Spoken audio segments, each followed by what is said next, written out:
Welcome to a new Shadow Sister Healing video. In my videos, I let your shadow meet your light so you can be whole again. And this is a special folktale week reading. And that's why I'm here in my favorite outfit, Red Riding Hood, that is also a full card related tarot fairy tale. Let's start. So I have here, I just briefly introduce what I'm having today for you. So I have, of course, Grimm's fairytales. I have pre-selected them. I know what they are, so I'm kind of prepared.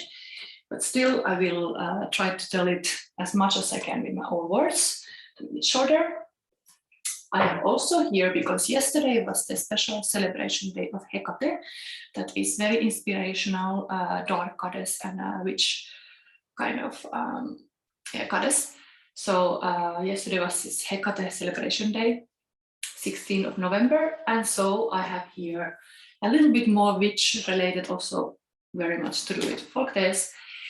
There is Witches Through History, Grimoire and Oracle deck. I have one advice card from this. Let's see what comes. I have no idea. I also have one Oracle card from Witches Oracle as well. So you have two witchy oracles. And the deck you can choose now. I'm gonna introduce them. So pile number one, you have Third Eye and King of Hearts, King of Cups. So this is your choice. Fairy tale you will know in the reading itself. I will always have timestamps in my description box, so you will find your reading if you want to go there directly. I will write these keywords there in the title of the crystal and the card. The second pile is Nine of Cups, Nine of Hearts, and Crown Chakra crystal, amethyst. The first crystal was Grey Aventurine, and then we have Green Aventurine, third pile, and Queen of Pentacles. This is your pile number 3. And the decks I'm using, they are in the same order as last week. So the first one is, which one I put it there? Yes. Where did I put my little booklets? Okay. So the first pile is Edmund Dulac Tarot. This booklet. The second pile is Fantastic Creatures Tarot. Also very fairy tale-like. And the third one is this Tarot of the Divine. All related to fairy tales. What kind of spread I'm gonna make today? I think it's gonna be quite long reading, and I still think it deserves to have the spread. So I'm gonna use a Hekate spread, my own Hekate spread. I make these spreads. I have them in my newsletter that I share. If you want to join to my newsletter, go to the description box. There is a link to, down below this video, there is a link to my website where comes this pop-up window and you can join to my newsletter. I will do always for full moon a newsletter. And there I usually share some my own spreads. So you can get that for free. Another option is to buy my course, and that's also link is in the description box. It's like a creative course to create your own tarot card, and it's also aiming to you to grow, to be more spiritual, and also I'm adding there always more material. So I have my spreads there, I have about the shadow work, I'm giving you a lifetime access. So when you take this course, it's kind of like investment for getting possible more psychic and intuitive as well with me as I'm growing. I've been doing this for 2 years actively, so I think I'm now 45 years old. So I would say like I've been learning all my life. So I'm from Finland. I had very nature-related childhood, very safe, and I was very connected to nature since child. So let's say me being witch started already in Finland, but me growing into using these skills, that has been starting 2 years ago. So let's see. If you want to join to my course, take it. Maybe you learn some secrets about staying young also, but I mean, I just happen to be a very active person. Maybe, who knows? That is also a little secret about that. Always take action. Like a rolling stone. Advice on me. Anyway, to get magic happens, and magic is in the mess. So don't be afraid to be a little bit messy, because there's a lot of material. Yes, like here. So let's see, yeah, other little thing. This is introduction. So because it's the cocktail week, so I have these cards, fairytale cards, in my fairytale photo walk in Bruges. There is like fairytale ending card, and then fairytale storytelling cards. This is just to play funnily and use storytelling elements, fairytale elements. And for each file, I'm gonna take some fairytale elements, part of the spread or the whole reading. So we will have this fun little play also. I don't know which part. In some file, I will see how I'll go. So let's start. Yes, get ready. File number 1, and we will see what comes. So we have here.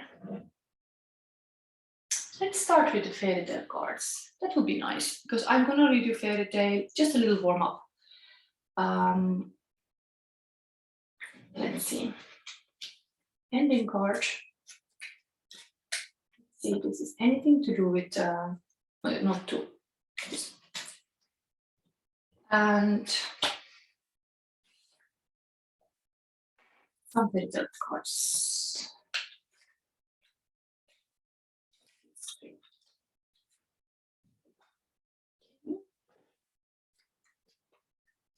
We have to warm up fairytale. King of Cups is very promising. First of all, this image, number 1, is, I associate this to Persephone. And it's interesting because Hekate comes to my mind immediately, because Hekate was kind of saving or making this mother Demeter look for the daughter in the hell, in the underworld, while the Persephone is actually married to Hades and has to stay in the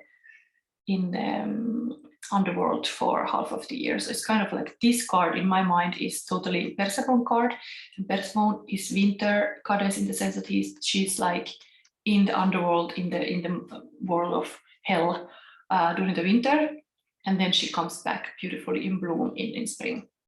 So she has this duality in her, the maiden and the crone kind of person.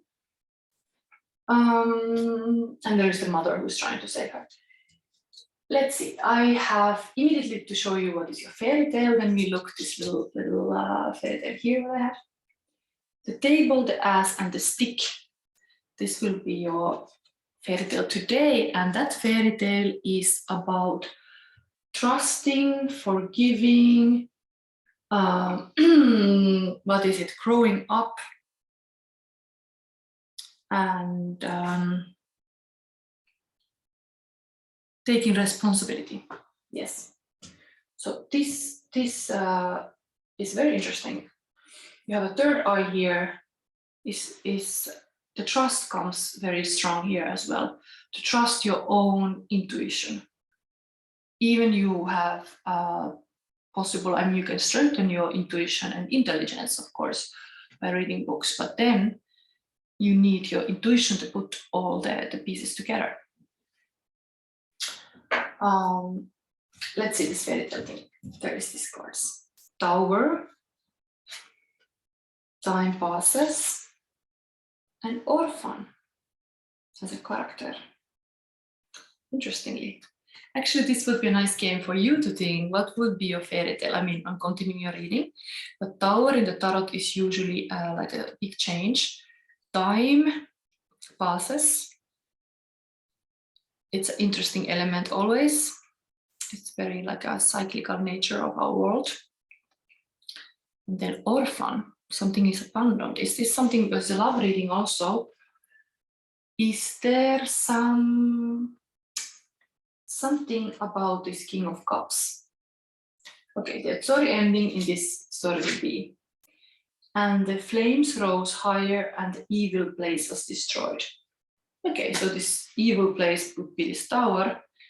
There was something built that was not lasting and it has to crumble, because in tarot also the tower is always a moment when something is not like a good and it has to be destroyed, and the evil place was destroyed.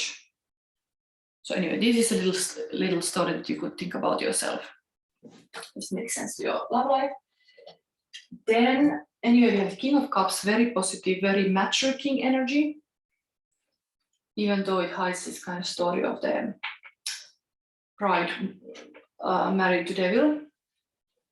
Feeling card, how your person is feeling. Love potion, intoxication, chemistry, heart alchemy, flowing feelings, bottle feelings, elixir, spirit, pleasure, love bond, and magical.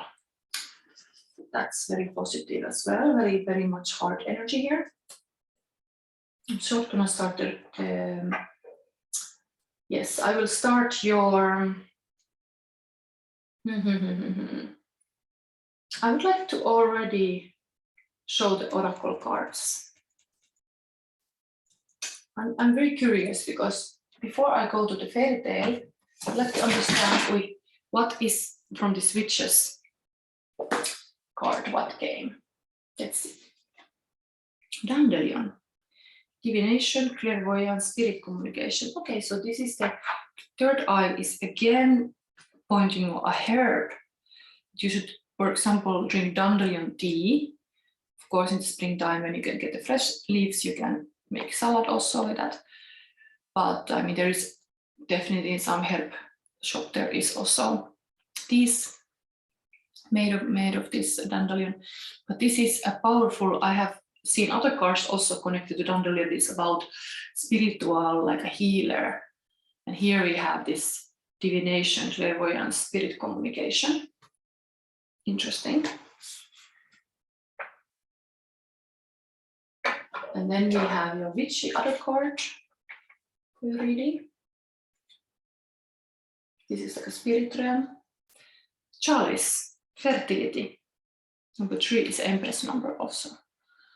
So something, our time passes. It's almost like pregnancy with this time passes and this chalice.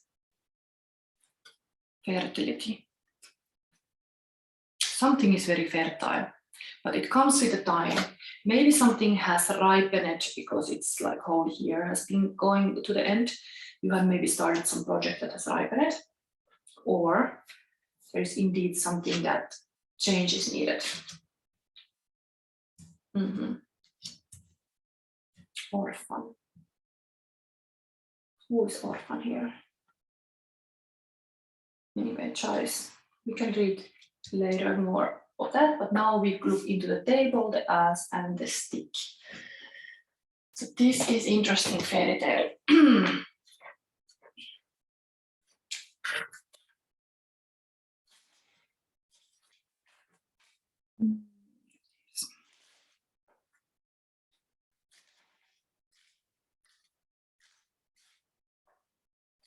I've been in the photo week, I've been painting, and it's a beautiful illustrators week when people are like, illustrators are contributing with the keywords.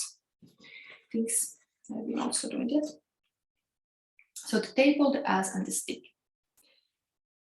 There was once a tailor who had 3 sons and 1 goat, and the goat, as she nourished them all with her milk, was obliged to have a good food, and so she was led every day down to the willows by the waterside. And this business the sons did in turn. One day the eldest took the goat to the churchyard, where the best sprouts are, that she might eat her fill and gambol about. In the evening, when it was time to go home, he said, "Well, goat, have you had enough?" The goat answered, "I'm so full, I cannot pull another blade of grass." Bah. Then came home, said the youth, and fastened a string to her, led her to her stall and fastened it up. "Now," said the old tailor, "has the goat had her proper food?" Oh, answered the son, she is so full, she no more can pull. But the father, wishing to see for himself, went out to the stall, stroked his dear goat, and said, my dear goat, are you full? And the goat answered, how can I be full? There was nothing to pull. So I look all about me. Bah! What is this that I hear? Cried the tailor. And he ran and called out to the youth, oh, you liar, to say that the goat was full, and she has been hungry all the time. And in this wrath he took up his yard measure and drove his son out of the house with many blows. The next day came the turn of the second son. So okay, let's say that the second son bring the goat also to eat. Again, the goat is always saying, yes, I'm so full. And then the father is checking up, is like always saying, no, I'm still very hungry. So the father has 3 sons and is ending up throwing all of them out of the house. So the father is left then alone with the goat. And the father goes to the meadow and then he asks the same thing.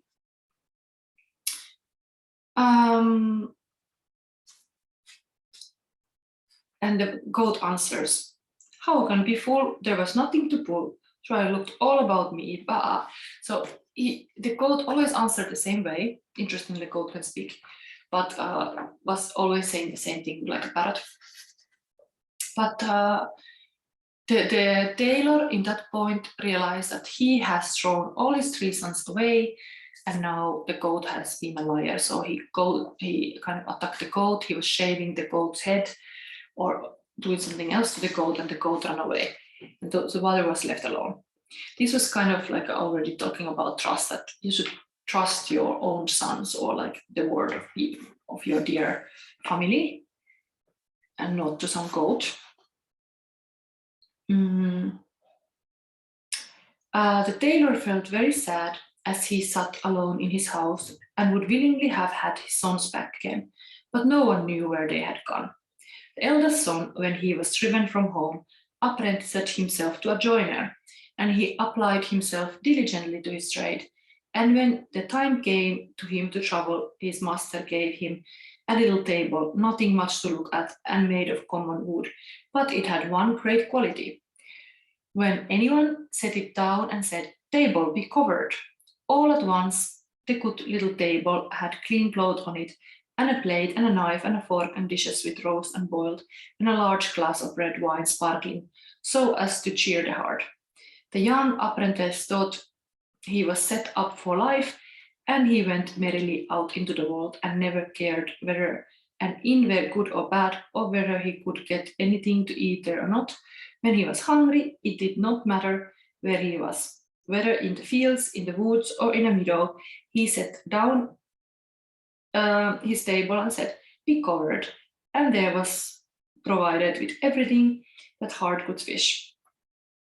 At last it occurred to him that he would go back to his father, whose wrath might by this time have subsided, and perhaps because of the wonderful table he might receive him again gladly.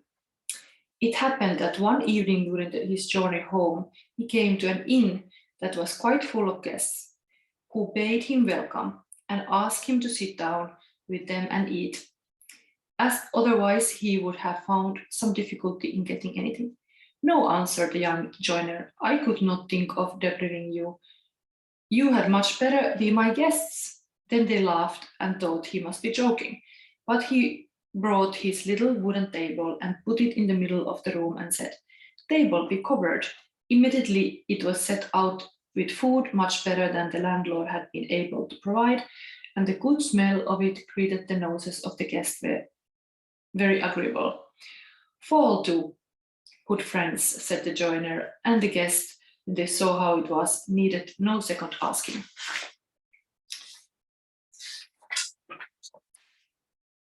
That's it. But taking up knife and fork well to valueless. So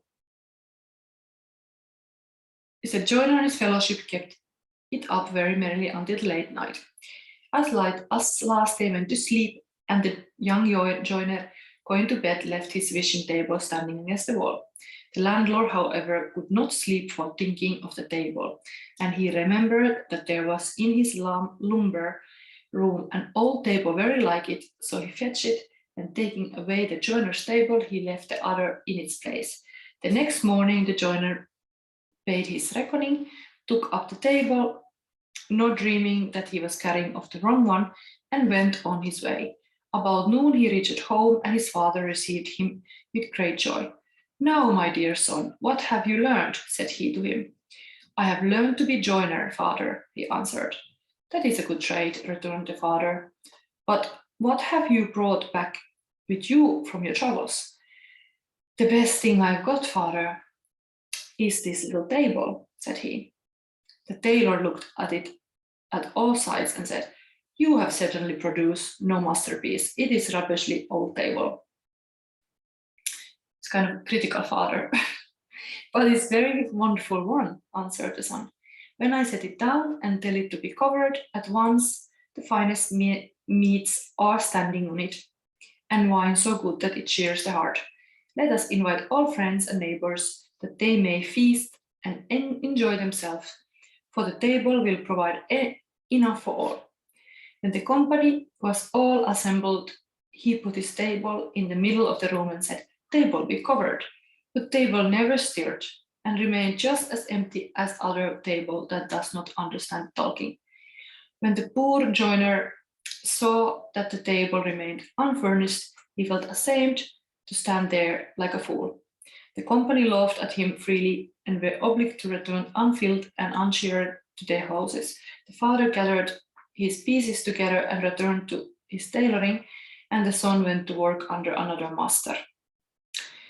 So this was the first son. The second son is a story like how he became a miller, and his time came also up, and then he got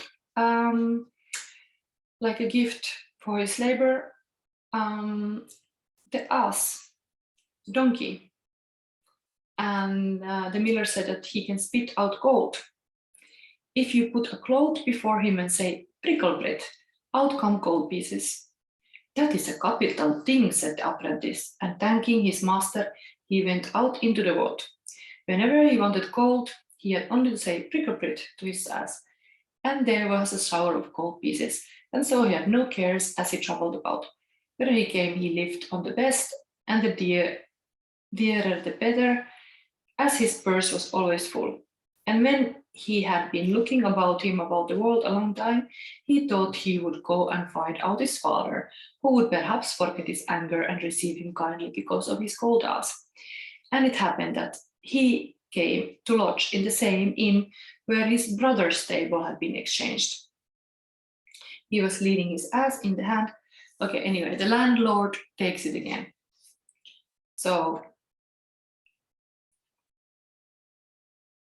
it was how it happened. Wait.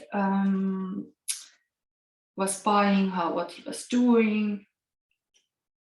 It's like he was leading his ass in his hand, and the landlord was for taking the ass from him to tie it up. And the young apprentice said, "Don't trouble yourself, old fellow. I will take him into the stable myself and tie him up, and then I shall know where to find him." The landlord thought this was very strange, and he never supposed that the man who was accustomed to look after his ass himself would have much to spend. But when the stranger, feeling in his pocket, took out 2 gold pieces and told him to get him something good for supper, the landlord stared and ran and fetched the best that could be got. After supper, the guests called the reckoning, and the landlord, wanting to get all the profit he could, said that it would amount to 2 gold pieces more. The apprentice felt in his pocket, but his gold had come to an end. "Wait a moment, landlord," said he. "I will go and fetch some more money." And he went out of the room, carrying the tablecloth with him. The landlord could not tell what to make of it, and curious to know his proceeding, slipped after him, and as the guest shut the stable door, he peeped in through the knothole. Then he saw how the stranger spread the cloth before the ass, saying, "Prickle bread," and directly the ass spat out gold. which rained upon the crowd. Dear me, said the landlord, that is an easy way of getting ducats. A purse of money like that is no bad thing. After that, the guest paid his reckoning and went to bed, but the landlord slipped down to the stable in the middle of the night, led the goat ass away, and tied up another ass in his place. The next morning early, the apprentice set forth. Okay, so he goes back to the father, disappoints him again, because it's just a normal donkey. But then we have the third brother, usually a little bit more luckier. The third brother had bound himself apprentice to a turner. And a turning is very ingenious handicraft. It took him a long time to learn it. His brother told him in a letter how badly things had gone with them, and how on the last night on the travels the landlord deprived them of their treasures. When the young turner had learned his trade and was ready to travel, his master, to reward him for his good conduct, gave him a sack and told him that there was a stick inside it. I can hang up the sack, and it may be very useful to me, said the young man. But what is good of the stick? I will tell you, answered the master. If any does you any harm, and you say, stick out of the sack, the stick will jump out upon them and will belabor them so soundly that they shall not be able to move or to leave the place for a week, and it will not stop until you say, stick into the sack. The apprentice thanked him and took up the sack and started on the travels, and when anyone attacked him, he would say, stick out of the sack, and directly out jumped the stick, and dealt a shower of blows of the coat of jerking and the back beneath, which quickly ended the affair. So, what happens with this landlord? He ends up in the house as well. He laid his knapsack on the table. Let's say. One evening, the young turner reached the inn where his two brothers had been taken in. He laid his knapsack on the table and began to describe all the wonderful things he had seen in the world. Yes, said he, you may talk of your self-spreading table, coal supplying us, and so forth, very good things. I do not deny, but they are nothing in comparison with the treasure that I have acquired and carry with me in that sack. Then the landlord opened his ears. What in the world can it be, thought he. Very likely the sack is full of precious stones, and I have a perfect right to it, for all good things come in threes. When bedtime came, the guest, it's almost like always this like a treacherous people, they just want more, to cheat more. Guest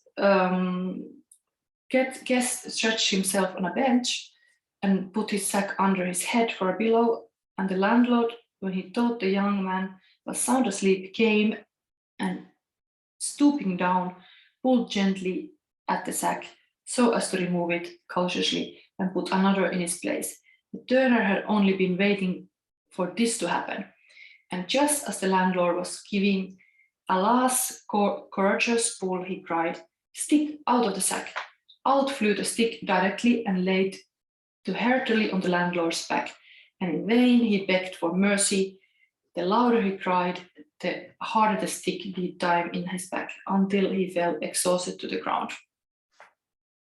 Then the turner said, if you do not give me the table and the ass directly, this game shall begin all over again. Oh dear no, cried the landlord, quite collapsed. I will gladly give it all back again, if you will only make this terrible goblin go back into the sack. Then said the young man, I will be generous instead of just, but beware. Then he cried, stick into the sack, and let him in peace. The next morning the turner set out with the table and the ass on his way home to his father. The tailor was very glad indeed to see him again and asked him what he had learned abroad. My dear father, answered he, I am become a turner. A very ingenious handicraft, said the father. And what have you brought with you from your travels? A very valuable thing, dear father, answered the son, a stick in a sack. What, cried the father, a stick? The thing is not worth so much trouble when you can cut one from any tree. But it's not a common stick, dear father, said the young man. When I say stick, out of the back, out jumps the stick upon anyone who means harm on me and makes him dance again and does not leave off till he is beaten onto the earth and asks pardon. Just look here. With this stick, I have recovered the table and the ass, which the thieving landlord had taken from the two brothers. Now let them both be sent for, and bid all the neighbors too, and they shall eat and drink to their heart's content, and I will fill their pockets with gold. The old tailor could not quite believe in such thing, but he called his sons and all the neighbors together. Then the turner brought in the ass, opened a cloth before him, and said to his brother, "Now, my dear brother, speak to him." And the miller said, "Prickle Prit," and immediately the cloth was covered with gold pieces, until they had all got more than they could carry away. Then the turner set down the table and said, "Now, my dear brother, speak to it." And the joiner said, "Table, be covered," and directly it was covered and set forth plentifully with the richest dishes. Then they held a feast such as had never taken place in the tailor's house before, and the whole company remained truly the night merry and content. The tailor after that locked up in cupboard his needle and thread, his yard, measure and goose, and lived ever after with his 3 sons in great joy and splendor. And then there's still an after story what happened to that goat who was lying in the beginning, and he got some kind of like a punishment that some bumblebee was like a sticking on his ass or something, and he ran away and nobody knew where he ended up. Anyway, lion goat. But this was that. I think there is the fertility, there is some kind of abundance that you should recognize in very like being clever and using your intuition and kind of like a mind power. Some kind of like a, like this story talk about the third brother who was like outsmarting the bad landlord. Like he would like, of course he was even socially kind of like intelligent and mature. Like he was in contact with the older brothers, and he was like able to get these advices also from their experiences that what has gone wrong and learn the lessons from them. Like the older brothers actually were never asking advice or something. There's really this kind of like growing up for the fairy tale, and the father had to start to trust the sons can make it. There's number 3 also here in the fertility and chalice. Interesting. This is very, very positive. I'm gonna read that in the end. Evil place was destroyed. It was kind of like the landlord. They had also this enemy. This fairy tale cards, there is this enemy that just when you would be getting like a back home, and you have like the things to bring home, and your work is paying off, and all this thing, magic is happening, and then some thief comes to take it away from you. So like maybe you should be like always be careful about not celebrate too early. Like just something about that, like understand that there are these dark forces. Yeah, this is anyway very positive already. The King of Cups, it's a very mature grown-up person. Love potion, person's feelings for you. Now we look at the Hekate spread. So this is a Crossroad spread. So it looks into the fact that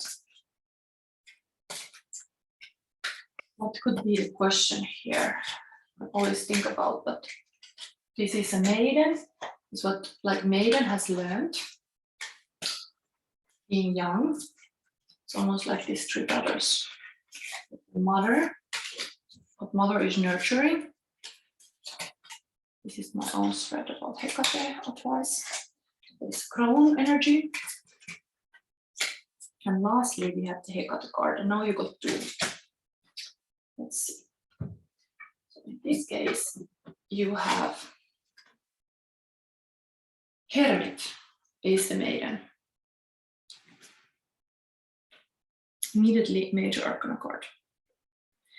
Something about wise again. There is some, like a scholar.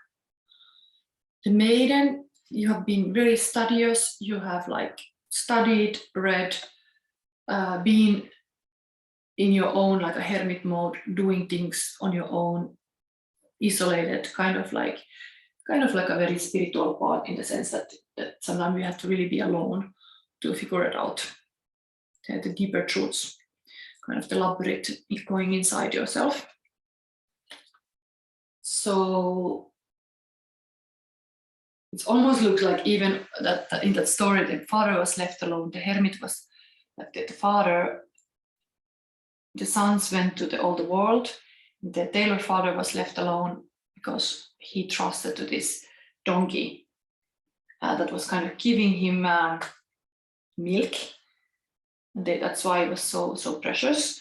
But then the own sons, he could not trust them to feed the goat, and then he lost he threw away the sons, and eventually the donkey also, and he was just left with nothing.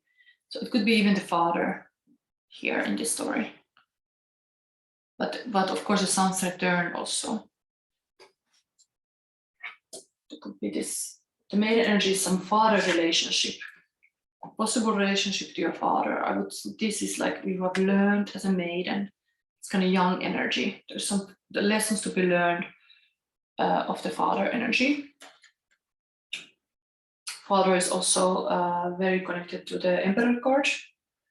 So, I mean, I see here Hermit. Let's read from this little text, because that's interesting and non-luck.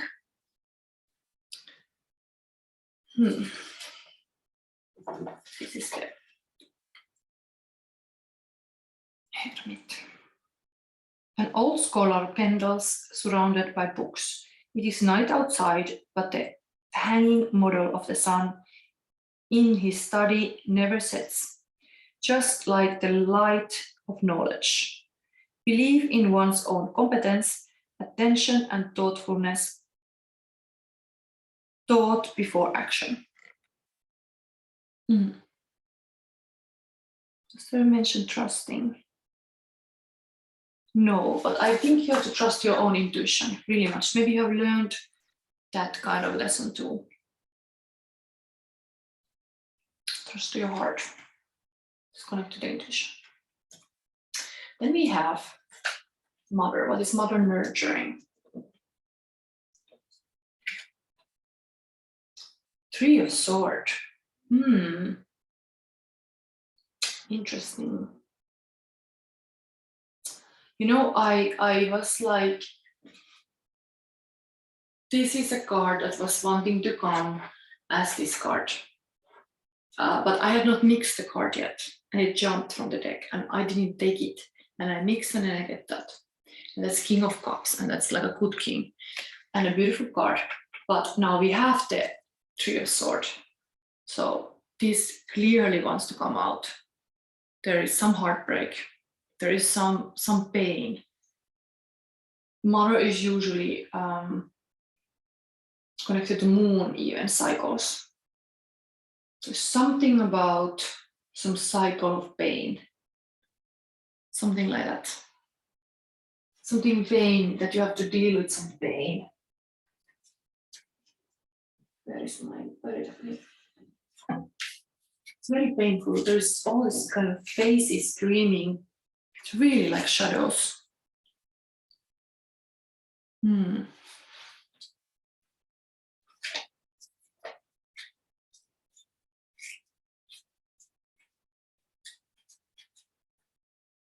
Yeah, I should always take the cards with comes out. I should not protest. They will come again if I don't take them. 4 disturbing figures emerge from the shadows. They wear white masks. Their eyes are empty. Their presence stirs the water at their feet, dyeing it black. Profound perturbation, pain of the mind, agitation, obsession, Okay, so that is here some kind of cycle of pain. Maybe it's very true that when you are going through the pain, first of all, it makes you see very clear. So it's a good thing. I have noticed it's a good thing for that. But so many people isolate because it is almost like, yeah, it's so hard during the pain to connect because it's so much you're going inward. So kind of this hermit could be a result of that intense pain that you were seeking, like a peace. We're seeking like a wisdom out of this pain. But this is ongoing because this kind of current energy. So you are in this current energy of shadow work. Very, very heavy shadow work. Okay, then Crone is the old woman in the future, what is seen for you. Another sword, but it's going backward. This is actually more wiser. Two of Swords. This is a choice card. This intuitive card. It's not so bad as a 3 of Swords. This is actually a choice card, and this is intuitive choice, and this person is completely in the waters, in the feelings. So there is water in it. It's not just the sword energy, not the mental, but the feelings. And that's good because you have the third eye here is clearly like you're taking consideration the emotional intelligence in your heart. Become this King of Hearts. I read this also. It's beautiful text usually.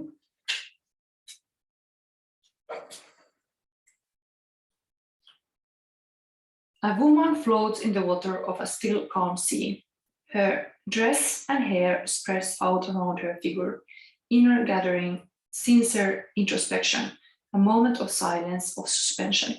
So, interestingly, this is so in the future that the crone, the old woman, sees for you.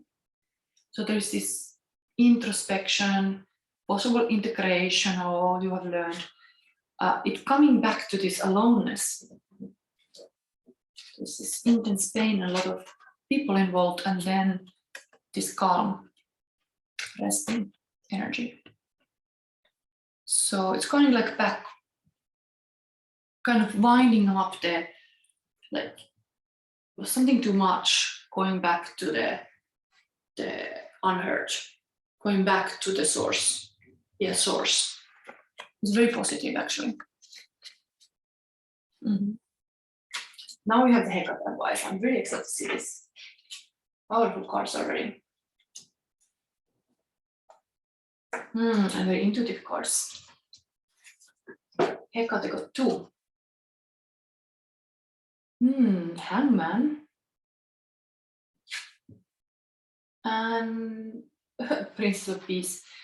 Like 4 of coins. Interestingly. Hangman and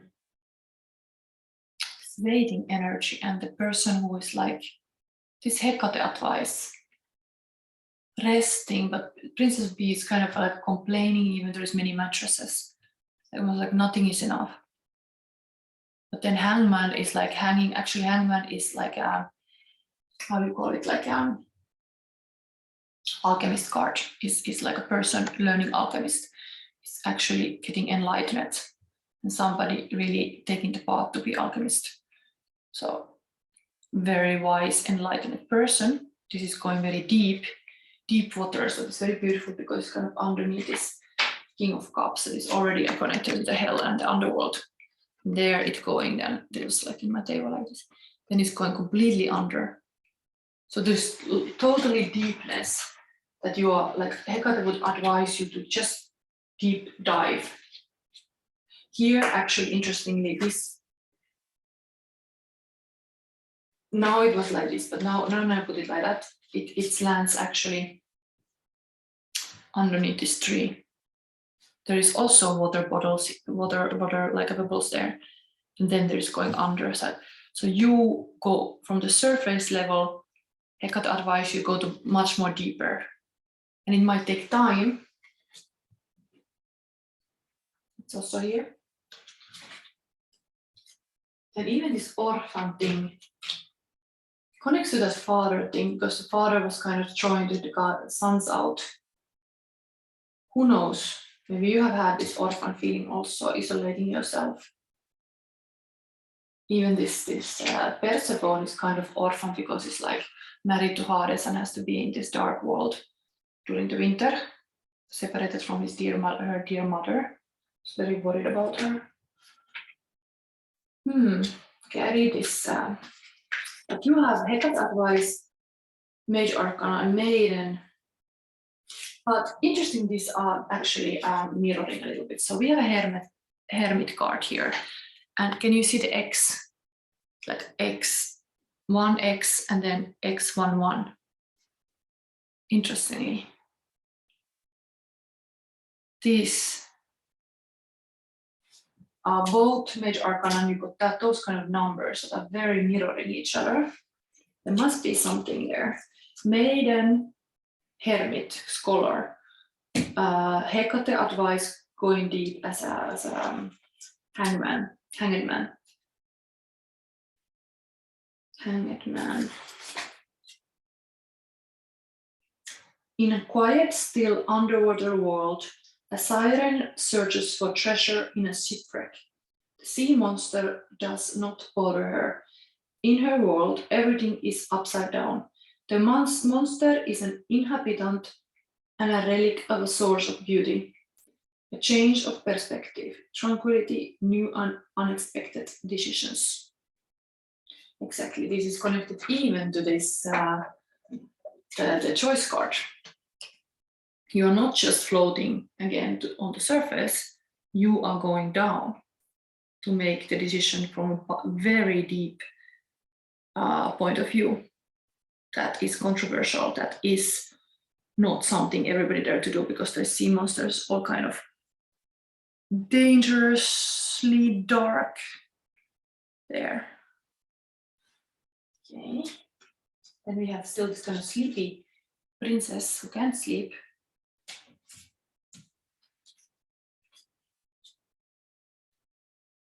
So this Pentacle is always about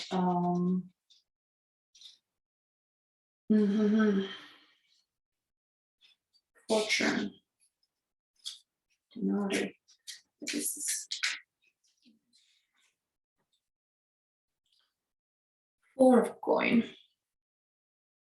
A maiden rests in a canopy bed on a stack of mattress. The search of a maximum comfort and stability, taking care of one's belongings. Yeah, actually, yes, now I realize, like, the classic tarot card is really this kind of like sitting on your wealth. It's very Capricorn card. It's like you are just having all this mattress and laying on it. And I mean, you could be just fine with one mattress too. This princess is a true princess, so she needs, because she cannot handle this little bee underneath the mattress. It's very sensible. But Hekate is telling you about that. Maximum comfort. Yeah, maybe you are trying making this kind of choices that are maximum. Anyway, a person has this very love potion feeling that you have created as a hermit, some kind of love potion. Maybe tea with dandelion.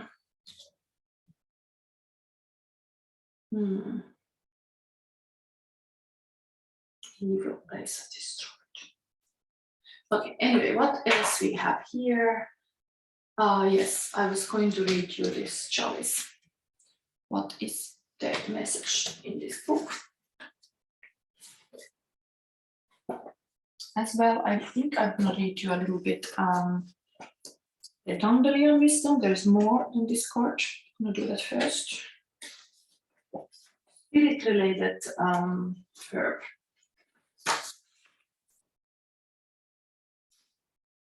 It may be surprising to learn that this common weed could be such an intense symbolism. But it's true, when dandelion turns up, it indicates a strong connection to psychic ability, connection to spirit. You may be feeling that your innate psychic skills are heightened. Now would be a good time to dive into divination. and further your skills with things like scrying, pendulum use, or oracle cards. And your oracle card is chalice. It's like this with water I drink. Chalice, number 3.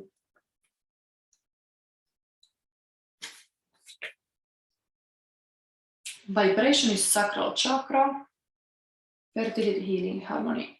Chalices represent the water element, feelings and emotions, and the psychic and intuitive aspect of life. They also represent fertility and on all levels. Chalice is used to honor the goddess.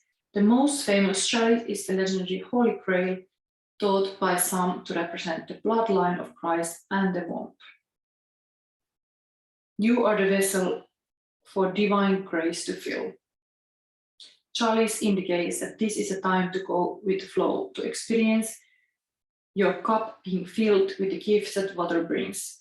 This may well be an emotionally charged time, a time of intensity of feelings, but as a healing card, Chalice suggests that now is the time to let the flow of life wash over your emotions, to prepare the ground for fertility and growth. Consider that it's contained within the vessel of your being and how you can best heal yourself or others around you. Take note of your dreams and listen to water. This is a positive card to receive if you are curious about new project, a relationship or situation involving a child. Indeed, I was talking about this pregnancy here. This possibly time card. And this very loving king is also here in the picture.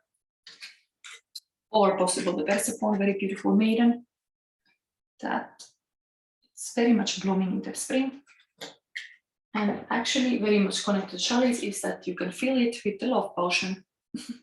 There is this so kind of contained, could be bottled up feelings as well when I see it like that. Interesting.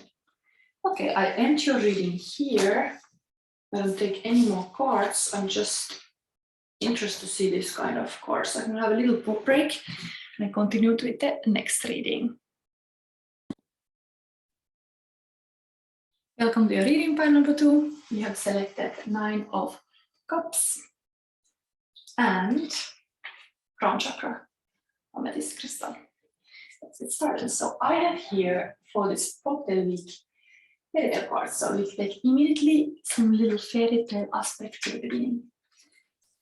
Let's see what kind of fairytale character cards are coming, and then later I do a Hekate spread. Okay, so it's only these 2. And ending card showing fairytale ending. These are cards I use in my fairytale tour. Sometimes in Bruges. You're always welcome to book and meet me in real life. You have River. Beautiful. Place. It's happening an escape. So escape and a river sounds almost like escaping from a prison and not leaving any tracks behind because you are walking in the river. But the ending of this fairy tale is, so the queen gave them the prize as she had promised.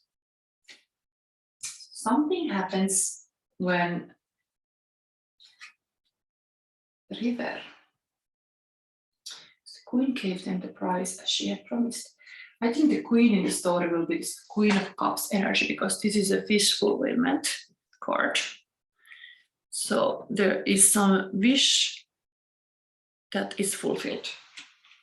So that's what is happening. Now let's see. What kind of escape we're talking about. Fairy tale of your deck is the 3 sisters.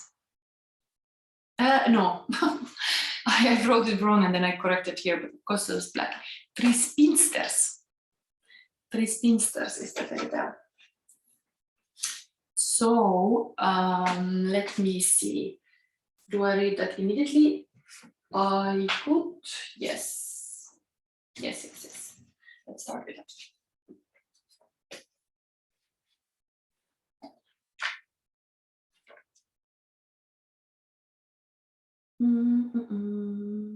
Three spinsters. Where is this?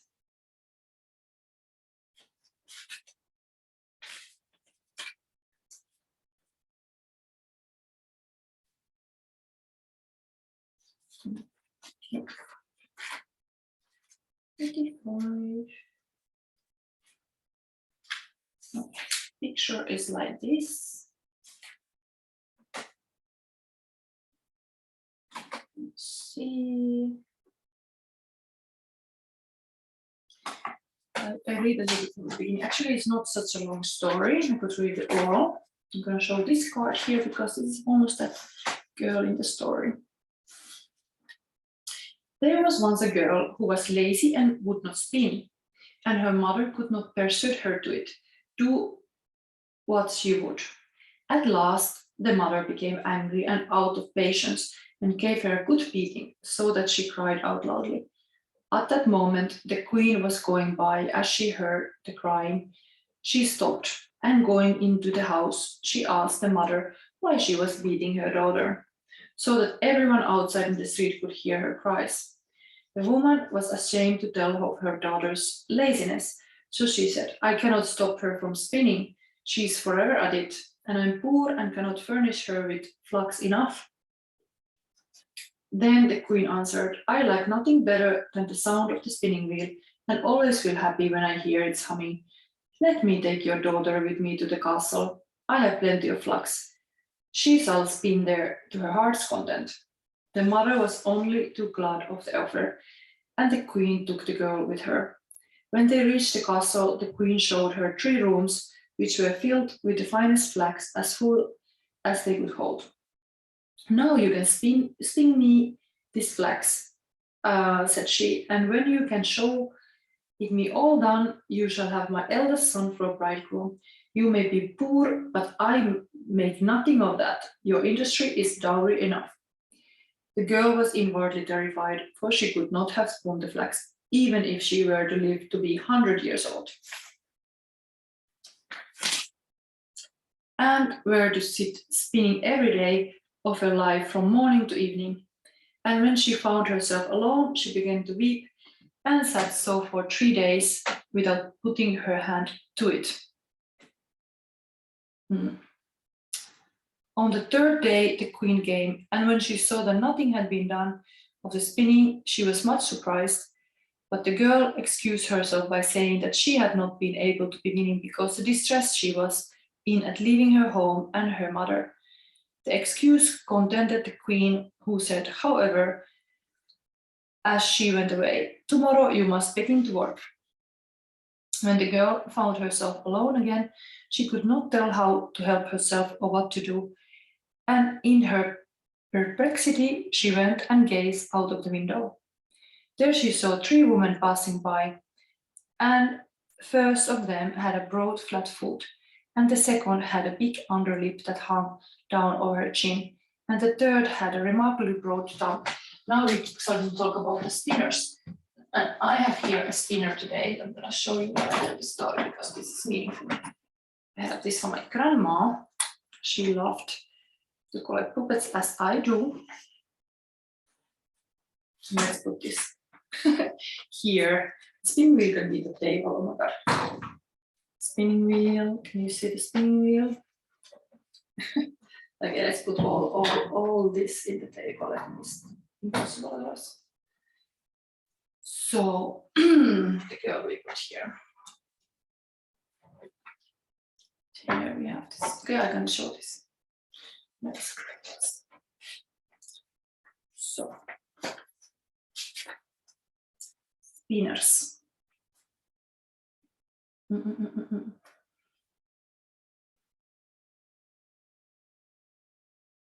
So she saw 3 women passing by, and first of them had a broad flat foot, the second had a big underlip that hung down over her chin, and the third had a remarkably broad tongue. They all of them stopped in front of the window and called out to know what it was that the girl wanted. She told them all her need, and they promised her their help, and said, then will you invite us to your wedding, and not be ashamed of us, and call us your cousins, and let us sit at your table, if you will promise this, we will finish all of your flag spinning in a very short time. Then this same woman came in and she cleared a space in the first room for them to sit and carry on the spinning. The first one drew out the thread and moved the thread treadle that turned the wheel. The second moistened the thread. The third twisted it and rapped with her finger on the table. And as often as she rapped, a heap of yarn fell to the ground, and it was most beautifully spun. But the girl hid the 3 spinsters out of the queen's sight and only showed her as often as she came the heaps of well-spun yarn, and there was no end to the praises she received. When the first room was empty, they went to the next second, and then to the third, so that at last all was finished. Then the 3 women took their leave, saying to the girl, "Do not forget what you have promised, and it will be all the better for you." So when the girl took the queen and showed her the empty rooms and the great heaps of yarn, the wedding was at once arranged, and the bridegroom rejoined that he should have so clever and diligent wife, and praised her exceedingly. "I have 3 cousins," said the girl, "and as they have shown me a great deal of kindness, I would not wish to forget them in my good fortune. May I be allowed to invite them to the wedding and to ask them to sit at the table with us?" The queen and the bridegroom said at once, "There is no reason against it." So when the feast began and came the 3 spinsters in strange guise, and the bride said, "Dear cousins, you are welcome." "Oh," said the bridegroom, "how come you have such dreadfully ugly relations?" And then he went up to the first spinster and said, "How is it that you have such a broad, flat foot?" "With treading," answered she, "with treading." Then he went up to the second and said, "How is it that you have such a great hanging lip?" "With licking," answered she, "with licking." Then he asked the third, "How is it that you have such a broad tongue?" "With twisting thread," answered she, "with twisting thread." Then the bridegroom said that from that time forward his beautiful bride should never touch a spinning wheel, and so she escaped that tiresome flax spinning. Interesting. Oh my cards. I always trust my hand, but we have this escape here. Interestingly, I just pulled this stuff. Escape. Possibly you are escaping a bad work or something like that would be hard. It's like hard destiny. You're escaping it. That's what is happening, and you're getting married with a prince who understands that you are the true princess, and you don't have to be like spinning the wheel whole day. That's what is happening here. Anyway, this river is also here. Some peaceful flow in your life. Okay, now I'm interested to see what kind of cards we are getting here. So next we are seeing the feelings of your person. Telepathy, soul connection, soul level intimacy, images as messages, intense mind reading, deep feelings. Wow, telepathy is happening. Some kind of flow. The crown chakra is very much connected to the upper realms and then to your person. Okay, heart to heart. Okay, that's wish fulfillment also. It's a beautiful thing. That kind of like in this story, the prince of course think that she was doing all the spinning herself, but still like it's beautiful and able to work so much. It's kind of like a good combination. Who wouldn't marry something that is a wish fulfillment? So they are like treating then the person well. That also, yeah, she should not like be lazy, of course, but I mean, gets the princess treatment. It's a nice thing. Then we have these oracle cards. The Hornet card, nature, masculine energy, and abundance. Earth. And Raven, keeper of secrets. I think before I do that in the end. Yes. Now we do the Hekate spread. So yesterday was a Hekate celebration day, 16th of November. And Hekate is a big inspiration to my Shadow Sister project. Hekate and Persephone both. So here we're gonna take now cards. Spreads that is my own. If you're interested, I have a newsletter. You can always join in the description box in my website. Every month I share free these spreads with instructions. Then I have in my spiritual art course also these spreads that you can do yourself. So what I'm taking here is now a Hekate spread. And this being this card. Something about this, maybe I have to show you.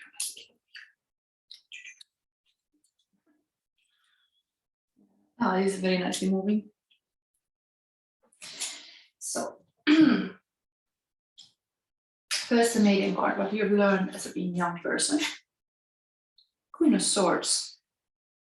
Okay, making a very sharp cuts of being true queen, like truthful, honest, cutting the crap out. You can read about that immediately, actually. Queen of Swords. Queen energy coming up here.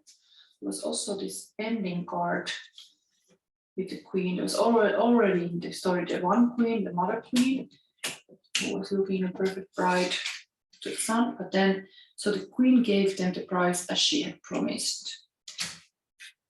Queen energy coming.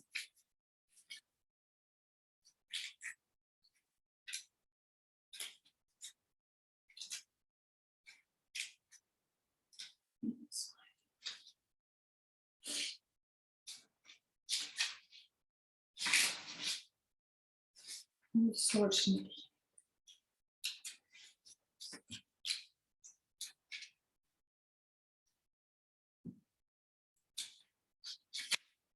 Here. So this is a Naga. So interesting, fantastic creatures.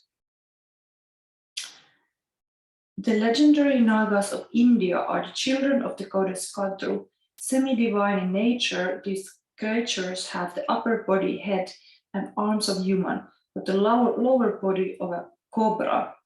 Some Nagas are quite benevolent, while others are antagonistic. All Nagas possess great supernatural powers and have access to valuable ancient books of great knowledge and magic. According to lore, the Nagas' principal home is an underground kingdom known as Bhagavati. The female Naga and the lush jungle setting on the card represent the beauty that can appear in strange forms and exotic places. The precious gems adorning her are symbols of ancient knowledge she shares. If you can bring forth your willpower to cope with an emotionally trying event, you will undergo positive growth. This helps you to be a formidable, strong-willed woman who has learned to cope with deep emotional loss. So you have accepted some losses and cut them and moved on, able to cut your losses. Yeah, that's the Queen of Swords, very like, able to cut the crap. Cut the crap. I like to use that sentence. That's maiden energy. Learn to cut the crap. Going into your big wishes, straightforward. It helps the spinsters. Mother energy then. King of Pentacles. Interesting. It's coming as the same as the Hornet card here.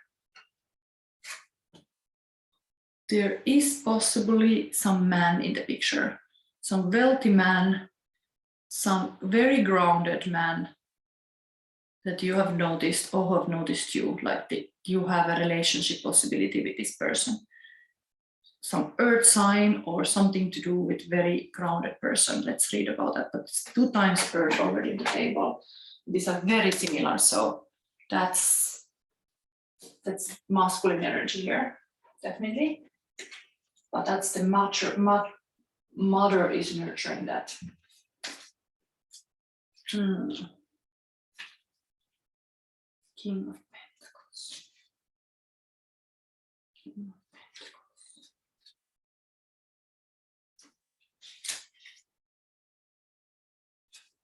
Lord of the Greenwood.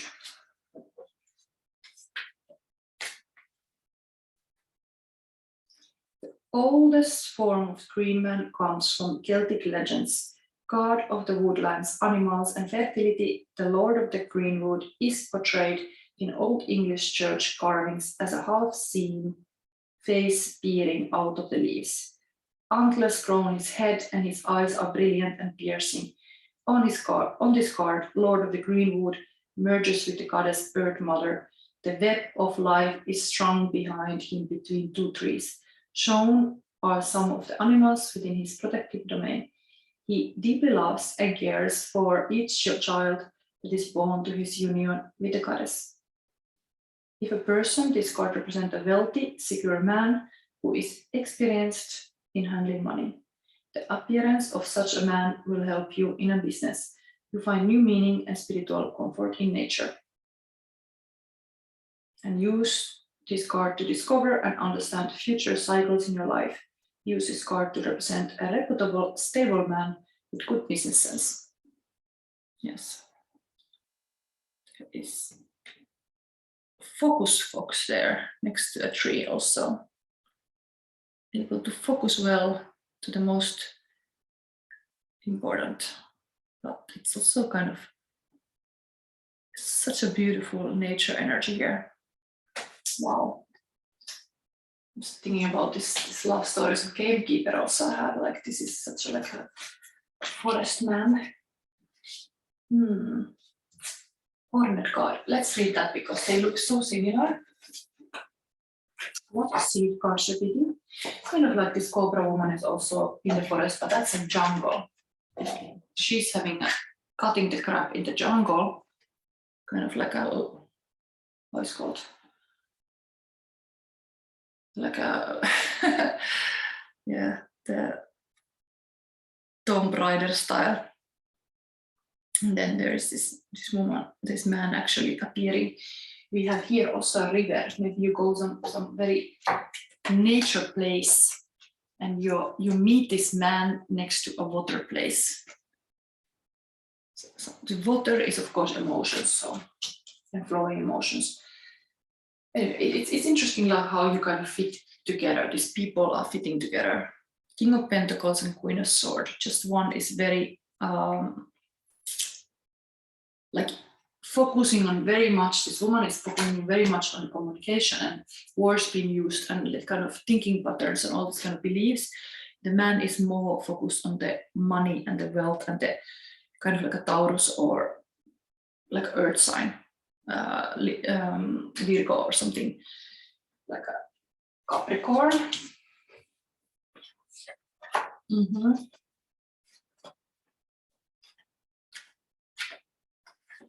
Yes. Hornet card.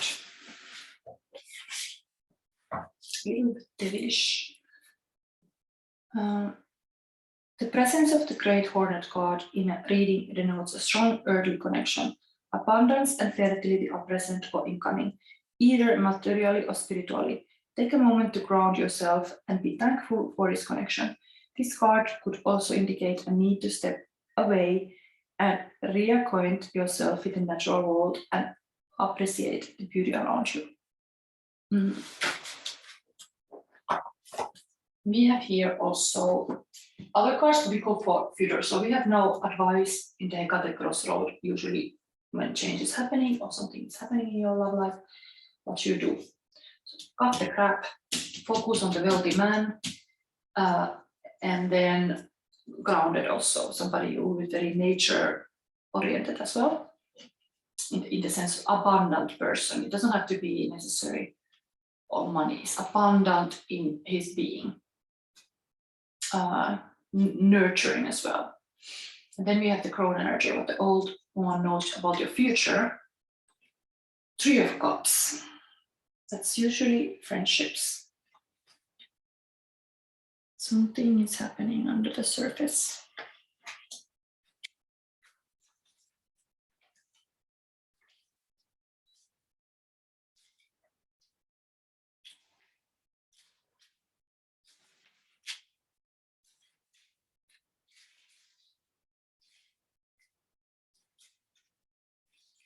Where's my cups again?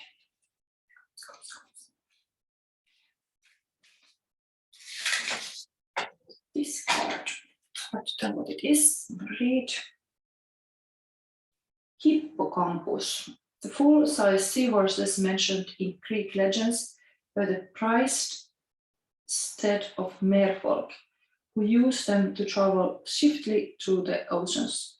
The ocean chariots of Neptune and Poseidon were drawn by hippocampi. These fantastical ocean creatures are portrayed with the head, body, and forelegs of a horse, but with webbed fins instead of hooves. This card has many important symbols on it. The ocean itself denotes the creative cauldron that brings all life into being. Bubbles of spiritual energy rise from the chalices. Another warm symbol. The many-colored fish represent the powers of the subconscious mind, sexuality, and fertility. You will have the opportunity to move away from an unproductive emotional situation. Success, celebration, and abundance will soon arrive. You are moving out of mental fog into a cycle of seeing things clearly. Use to uncover the real truth behind a display of emotions. The hippocampus is also useful to find the true source of an emotional problem. Going kind of deep with the emotional thing. You have maybe been telepathic. You should start talking truly to your partner about stuff, not only trusting this mental stuff.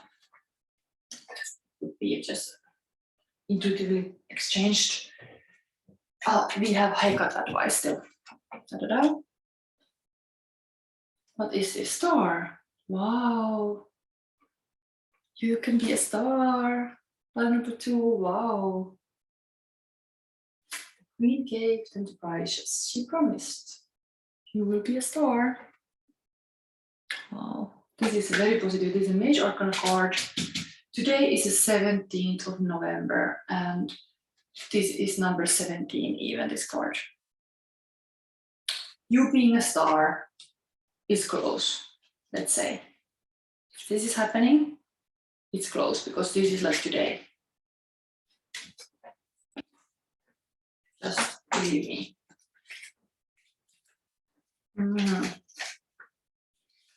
Maybe take some powerful action with your love life. Be noticed.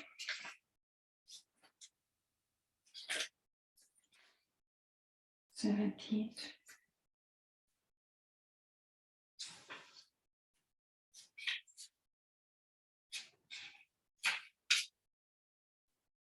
Firebird, yeah, it's like a Phoenix moment. Reborn from the ashes.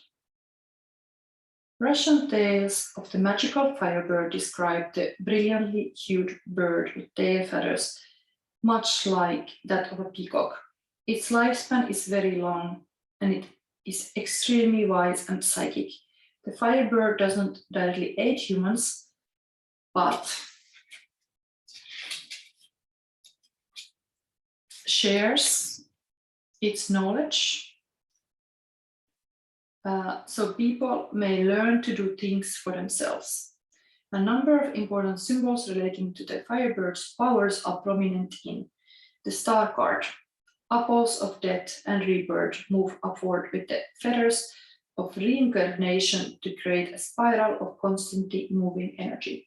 These symbols allude not only to afterlives, but to the cycle of change that occur with each life. The skull offers a potent reminder that the soul does not die when we give up the physical body. The nearby key indicates the skull's key role with the Firebird and its connection to the spirituality, magic, and the mysteries of the universe. You will achieve success in spite of adversity and opposition. Because you have tapped into a new line of energy, many good experiences are coming your way. You can use this card to remove opposition to your goals. Also use in spells for gaining self-confidence. Knowledge helpful in career building, starting a new business, or increasing success in an old one. You will be really recognized. Trust that. This is a Hekate advice. This is really from that underground energy. Like she knows you will be a star, or you are already a star. Cool. We have still a Raven card. That's beautiful as well. Very witchy card.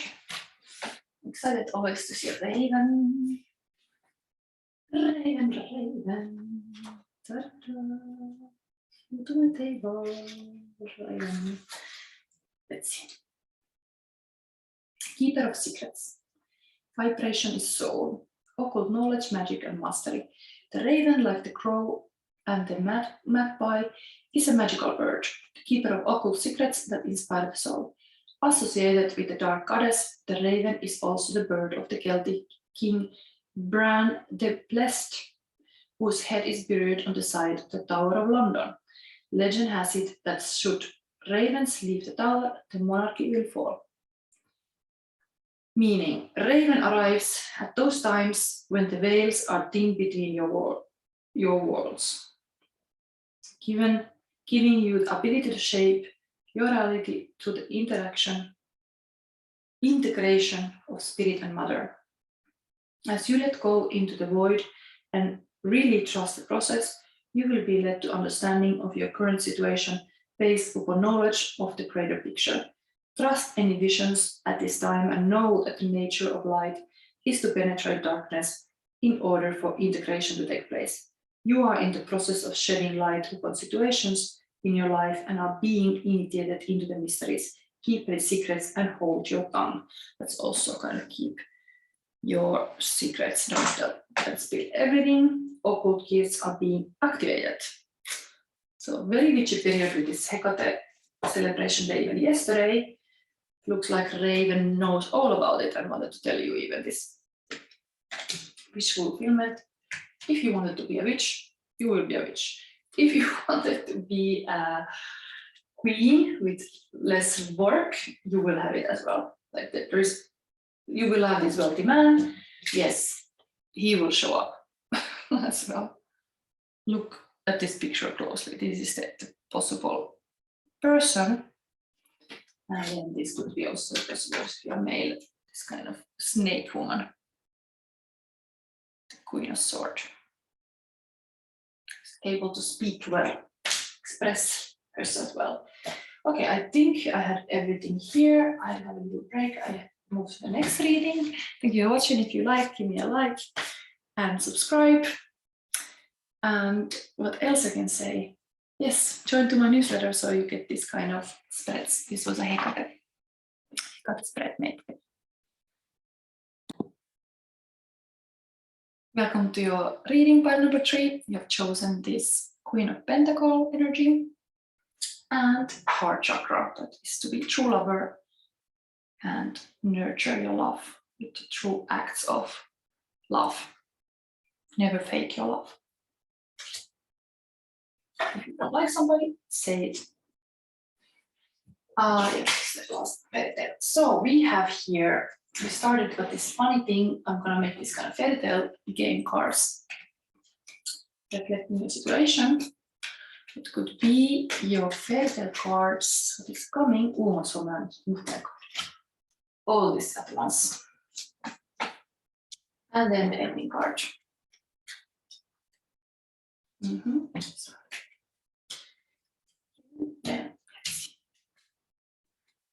we have here all kind of stuff. Oh my God.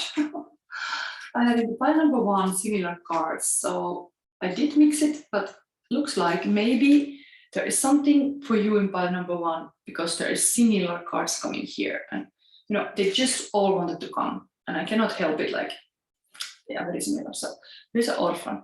Somebody's left alone. Somebody's abandoned. Somebody feel orphan. There is a time passes. I said in the pile number 1, there can be even a pregnancy, but there is some project that takes time and time passes and you're committing your time and your quality time to something possibly. Tower. Tower is always in tarot like a tower moment, that the foundation was not good enough, so tower has to be falling. Let's see what tower is could be in your reading. Queen is a character. You already have here a queen, so it's interesting that this was not in Pentacle, but you have clearly queen energy going on. Something about being a good queen, loving queen, and blind. So you are blind to something. You cannot see something that you should see. There's something that you should open your eyes. Then the ending of this fairy tale is, which is how the kingdom got its name. What is your kingdom's name? Which is how the kingdom got its name. Time, tower, orphan, and blind. Blind orphan. Okay, we will find out. Queen anyways here. Orphan is not so alone. Queen and orphan. So let's put this here. Let's see the feeling card of your person as well. I have not seen this, but when I mix them, I got many. So it's interesting, the same pattern, you get many cards as well. The person is feeling a lot. What gift, gratitude, feeling gifted, grateful, being gift to others, giving gifts. Birthday wishes, gift that keeps giving. Very beautiful. The person feels like a gift to you, or you give to them. There's this gift, maybe Christmas is coming, they are really wanting to buy a gift for you. They're wanting to give gift to you. They are doing anything to give gifts to you. They are being a gift. Okay. Cave, problem solving, isolation, shadow work, being alone, hermit, going into deep, to heal sadness, withdrawing, wound licking. Yeah, wounds. So there's this wolf in the cave, but the sun is rising. So the wolf comes to see the sunrise sometime alone and wonders about you. Then innocent, pure heart, healing, light, knife, silent, trusting me. Well, maybe this is something to do with this blind, that they feel like you are a little bit blind, a little bit childlike, that there is really some kind of innocence that is beautiful, but is a little bit like childish. And then is hot and cold, runner and chaser, fear of abandon, fear of feelings, roller coaster, triggering emotions, polarity. So there is this too hot and too cold. There is this kind of like hot and cold feelings. The other person starts melting when the other comes too close. And then intense connection, love at first sight, soulmate, soul journey, divine love, true love, destiny, deep looks. Okay, I have to pause for a moment. Okay, my child needed something. Here, that I was talking about, I'm not sure, let's continue. So your fairy tale is the golden goose. It's quite a long story, actually. We have already had it before. Could I tell it a little bit shorter? Let's see, it's the last story in the book. Is it? Yes. Yes. So this man had 3 sons. And the youngest he called Simpleton, and was despised, laughed at, and neglected this boy. Let's show this queen quickly. on every occasion. It happened one day that the eldest son wished to go into the forest to cut wood, and before he went, his mother gave him a delicious pancake and a flask of wine. So all these two brothers, they go to cut the wood, and they are not helping one old gray man there in the forest, and then they get bad luck and get hurt and go bad and back, and they don't get to do anything because they are not kind. But the parents are very much good for these boys, but they are not good to the man in the forest. But then the simpleton, this youngest one, goes there. And the mother gave him to this third son, gave him a cake. It was only made with water and baked in the ashes, and with a flask of sour beer. When he came into the forest, the little old grey man met him and greeted him, saying, "Give me a bit of your cake and drink from your flask. I am so hungry and thirsty." And the simpleton answered, "I have only flour and water, cake and sour beer, but if that is good enough for you, let us sit down and together and eat." They sat down, and as the simpleton took out his flour and water cake, it became a rich pancake, and his sour beer became a good wine. Then they ate and drank, and afterwards the little man said, "As you have such a kind heart and share what you have so willingly, I will bestow good luck upon you. Yonder stands an old tree, cut it down, and at its roots you will find something." And thereupon the little man took his departure. And now good things start to happen to this golden goose. The simpleton went there and heaved away the tree, and when it all he fell, he saw, sitting among the roots, a goose with feathers of pure gold. He lifted it out and took it with him to an inn where he intended to stay the night. The landlord had 3 daughters who, when they saw the goose, were curious to know what wonderful kind of bird it was, and ended by longing for one of his golden feather.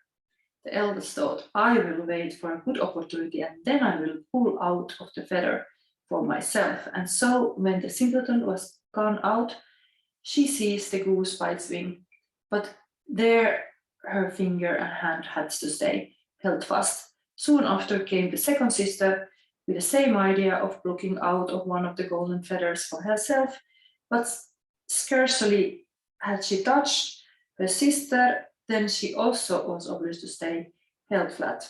Lastly came the third, the same intentions, but the others screamed out, "Stay away, for heaven's sake, stay away." But she did not see why she should stay away, and thought, "If they do so, why shouldn't I?" and went towards them, like a flock mentality.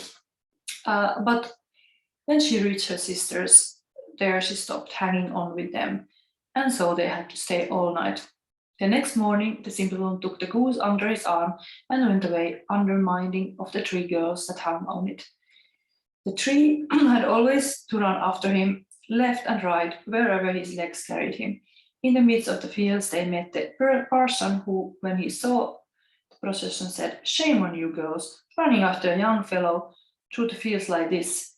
And forthright he seized hold the youngest by the hand to drag her away, but hardly had to touch her when he too was obliged to run after them himself. Not long after, the sexton came that way, and seeing the respected person following at the heels of the 3 girls, he called out, "Ho, your reverence, whither away so quickly? You forget that we have another christening today."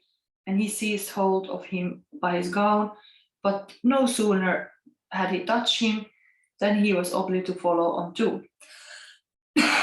As the 5 tramped on, one after another, 2 peasants with their hoes came up from the fields, and the parson cried out to them and begged them, and come and set him and sexton free. But anyway, point is that this all are just following the footsteps of that golden goose and the simpleton. So by and by they came to a town where King reigned, who had an only daughter. Okay, here we come to its queen daughter, who was so serious that no one could make her laugh. Therefore, the king had given out that whoever should make her laugh should have her in marriage. The simpleton, when he heard this, went with his goose and his hangers on into the presence of the king's daughter, and as soon as she saw the 7 people following always one after another, she burst out laughing and seemed as if she could never stop. And so the simpleton earned a right to her as a bride, but the king did not like him for a son-in-law and made all kinds of objections, and said he must first bring a man who could drink up a whole cellar of wine. And the simpleton thought that of the little grey man who would be able to help him, and went into the forest, and there on the very spot where he felled the tree, he saw a man sitting with a very sad countenance. The simpleton asked him what was the matter, and he answered, I have great thirst, which I cannot quench. Cold water does not agree with me. I have indeed drunk up a whole cask of wine, but what good is a drop like that? Then said the simpleton, I can help you. Only come with me, and you shall have enough. He took him straight to the king's cellar, and the man sat himself down before the big vats, and drank, and before the day was over, he had drunk up the whole cellarful. The simpleton again asked for his bride, but the king was annoyed that a French fellow, called the simpleton by everybody, should carry off his daughter, and so he made new conditions. He was to produce a man who could eat up a mountain of bread. The simpleton did not hesitate long. He ran quickly again to the forest, found the grey man. He was, of course, hungry as ever, and then ate all this thing. What then happens? Yeah, the king is still making him do something. So,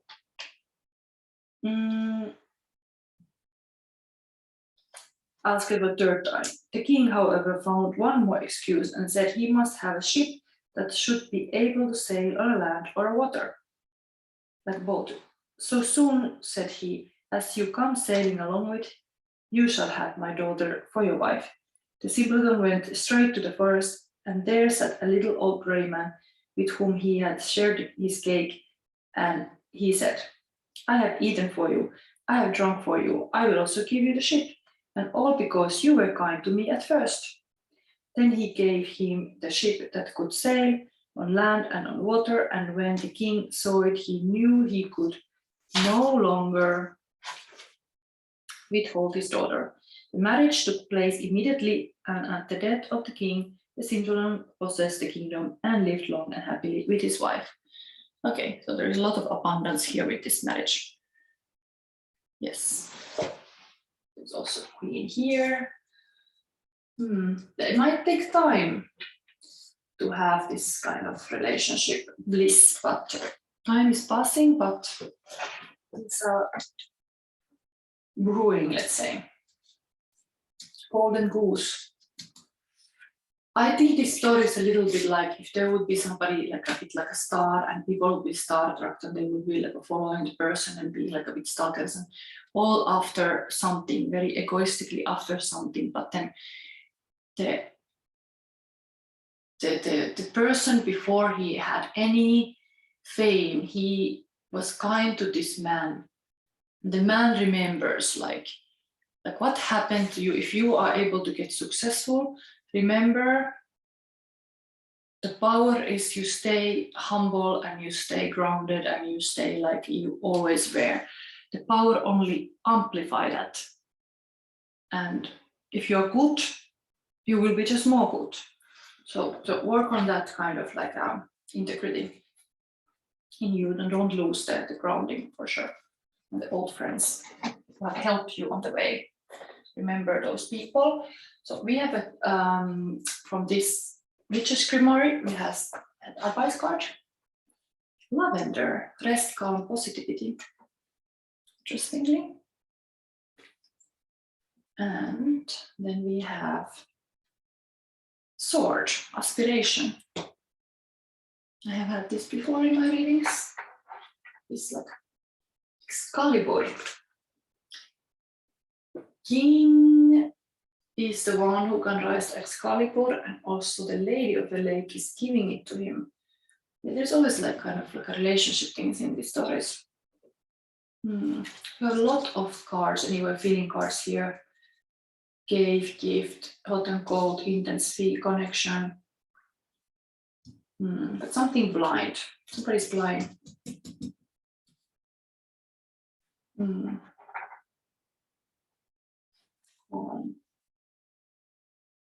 Yeah.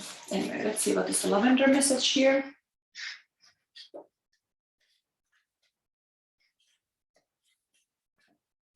Lavender. It's beautiful French plant. When lavender appears, it denotes a need for calm and rest. Take some time to unwind from the stress of life and practice self-care in whatever form that may take. You cannot function at maximum overdrive all the time. And lavender tells you to clear your mind, take a step back and breathe. Your work and relationship will be all the better for it afterwards. This is also resting your heart, like a trusting, put, yeah, you are enough. Lavender, possibly, of course, there's this smelling bags that protects even your clothes, but there is like a, you can have it as a tea, beautiful calming tea also. Let's see, we have still the whole spread. I'm gonna leave the sword card at the end. We have the Hekate spread. This is a long reading. No, I'm gonna try to see it. So this is my own spread. It's almost like a Hekate Crossroad. Yesterday's was Hekate special 16th of November day. So I feel like it's folktale week now. Yeah, the witchy energy coming on. These are really like Tarot of the Divine, these kind of fairy tale cards. Love any kind of fairy tale related tarot cards. So let's see for your heart energy, heart chakra energy. What is your Hekate advice?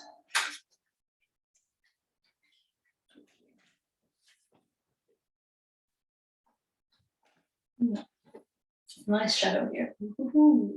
Can you see? So, maiden, what is the maiden? Two of Wands. Okay, this is choice card. This is often this Italy related card, Janus story, like a two-face, but usually the person has like a globe in the hand and is making very like a choice, even considering your world as an oyster. Possibly you have been traveled, you have seen the world as a maiden energy. We are talking about young energy, what you have learned being young. You have really like seen the world. Then mother, what is nurturing? Six of Cups. This is some past kind of innocent love. The innocence was already mentioned here. There's even a crow here sitting on the hood. This is usually a story of Kai and Gerda. The Snow Queen comes to interrupt their plans. They are this beautiful, like a kind of like a next door neighbor story, Spider-Man story, kind of like to fall in love with the neighbor girl.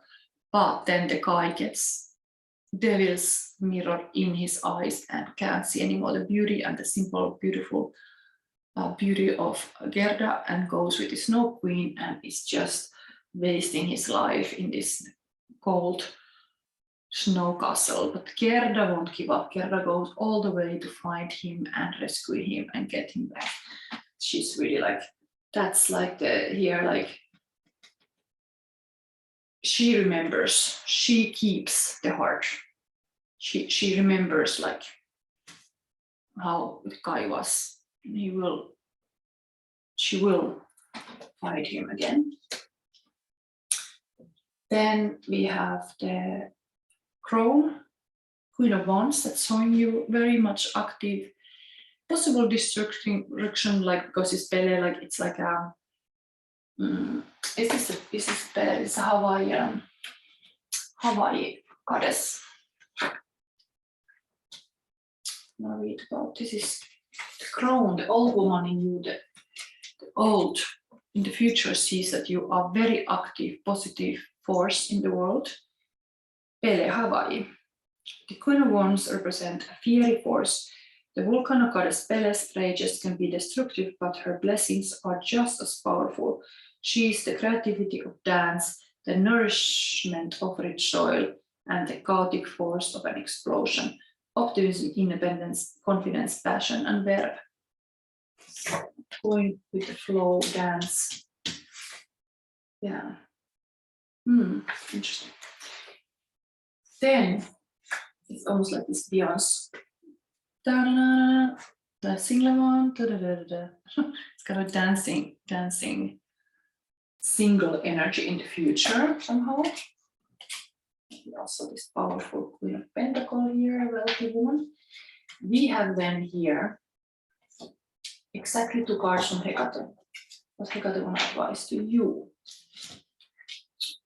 9 of Swords, talking about Oedipus Oracle, and 3 of Coins. Interesting. Hekate is seeing this to you, some kind of, maybe I have to read this fairytales.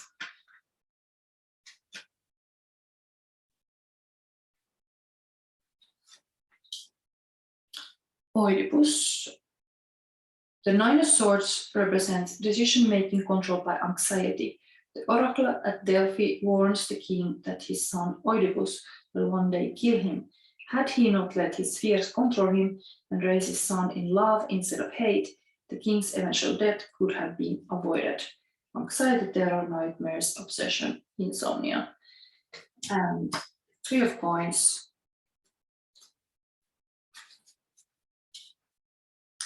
Panjahari and Panjakrini Nepali story. The 3 of Coins represent learning from one another. The fierce Panjahakri and Panjahikrini teach their apprentice how to become a shaman. They are demanding teachers, but their student is dedicated. All 3 put in hard work and pays off with the success of a new generation. Studying, growth, collaboration, success, recognition. So Hekate is showing you that there is this study, but both is kind of like there is this fortune teller, like an oracle and a shaman. Very spiritual, like advice from Hekate. Be in your power. There's this dancing energy even here. It continues here. They're kind of under each other. So body, being embodied in your body to ground yourself. I think you have to be that. This oracle can be a lot of words, a lot of swords. So grounding with the bodily embodiment becomes very important. Lavender also calming your nerves. Let's read about the sword because it's also like a mental power energy. Heart would be the body energy again. But there is this positive action in the future. There's just this kind of lingering in the past innocence. Innocence was also mentioned here. Anyway, sword is your advice. You had this golden goose. Where did I put this picture card here?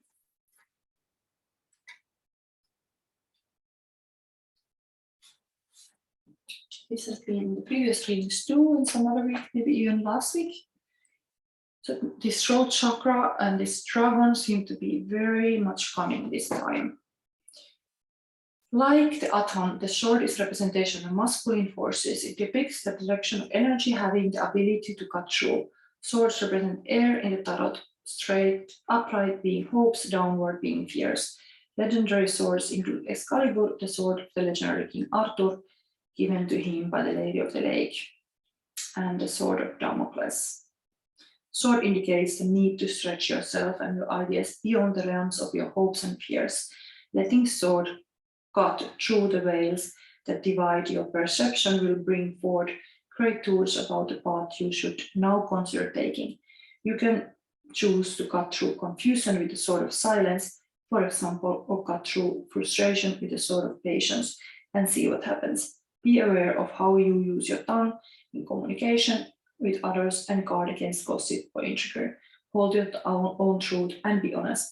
Always aspire to your greatest good. You hold the sword of the truth, wield it wisely. Yes, you seem to be in your power. You've got a lot of love cards too. Not others got this. And there is this kind of ending card, which is how the kingdom got its name. What is the name of your kingdom? That's the question. I think this was your reading. If you liked it, I have nothing else to add. I'm just happily wishing you still happy folktale week, and hopefully you get to make some fairy tales. Possible of these cards still. Let me show them.